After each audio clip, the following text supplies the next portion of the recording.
Man City spent almost as much, by the way, as the other 19 top-flight teams combined.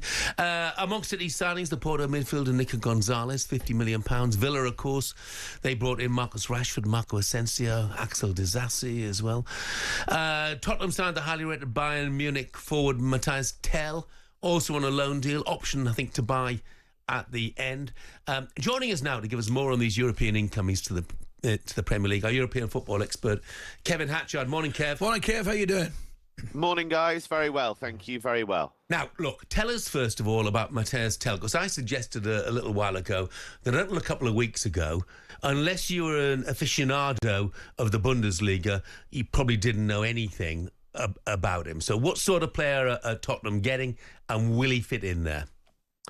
So the first thing to say is that Mathys Tel is an exciting player. There's no doubt about that. I mean, this is Bayern's youngest ever scorer. And when he came to the club, he made an impact straight away. He is somebody that is quite versatile. He can play as an inside forward off the left, or he can play as a centre forward. He's quick, he's tricky, he is a decent finisher, he's good in the air. The thing about him is that there are a lot of rough edges to his game that need smoothing off, but you can only do that with game time. Now, he's actually had decent game time in the two previous seasons, but since Vincent Kompany went to Bayern, he just hasn't really had much of a look in. And I think part of that is because he's not a winger that likes to hug the touchline necessarily in the way that a Kingsley Coman would or Leroy Sané can do on that right-hand side. And he likes his fullbacks to kind of underlap. So Tel isn't necessarily the greatest fit. It's quite interesting, though, because Bayern at the start of the window were quite relaxed about this. They were quite happy for him to stay and fight for his place, and the feeling was that he wanted to do that too. But since the turn of the year, he just hasn't had that game time, and I think that's convinced him to try his hand elsewhere. Kev, what about a team that certainly look as though they need freshening up and a bit of life about them, Manchester City? They've had quite a busy window. Tell us a little bit about Nico Gonzalez.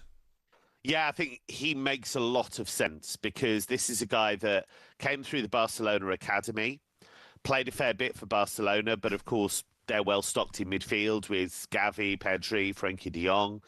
So then he got loaned out to Valencia, moved to Porto, and he's done really well for Porto.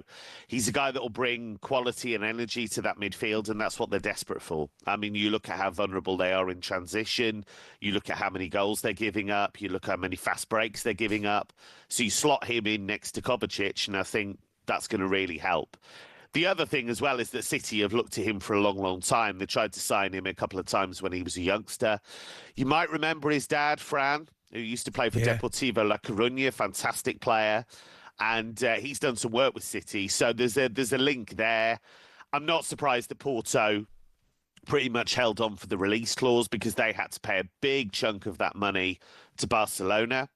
Barcelona managed to negotiate a really hefty sell-on. And also, when do Portuguese clubs do anyone a good deal? So I'm not surprised. But I think it's a smart signing. What about Marco Asensio? Obviously, a player where we all know, Kev, you know, and he's had brilliant times, hasn't he? What, three times Champions League winner? Why didn't it work out from a PSG? Just so much quality that they have in their forward line. I mean, you look at what they've got at the moment. They've just brought in Kvicha Kvaratskhelia to play down the left-hand side. So that moves Bradley Barcola into the middle. And you've got Ousmane Dembele playing really well at the moment on the right-hand side. You've got guys like Desiree Doué, Gonzalo Ramos. So they've got lots and lots of quality. Rondal Kolomuani moved on. He's gone to Juventus and scored 3 and 2 as soon as he's arrived. And same with Asensio, just he fell down that pecking order with Luis Enrique. And once you do that, it's quite hard to get back with Luis Enrique. So very experienced player, as you say, very successful player, good, technically gifted.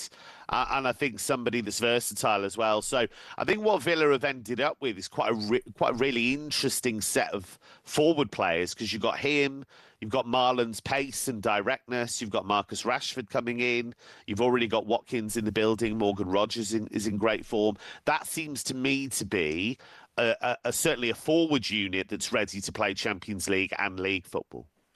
Just a quick one, Kevin. What about Stefanos Tzimas, right? Who I think Brighton have signed, is it from Nuremberg? Who, incidentally, before you tell us about him, had the incredible statistic a couple of weeks ago of sitting top of Bundesliga 2 without having won a home game. Over to you. Yes.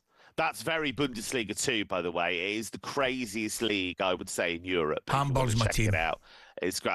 There you go. That's every reason to check it out then. Look, with Tzimas, he is a really exciting young player.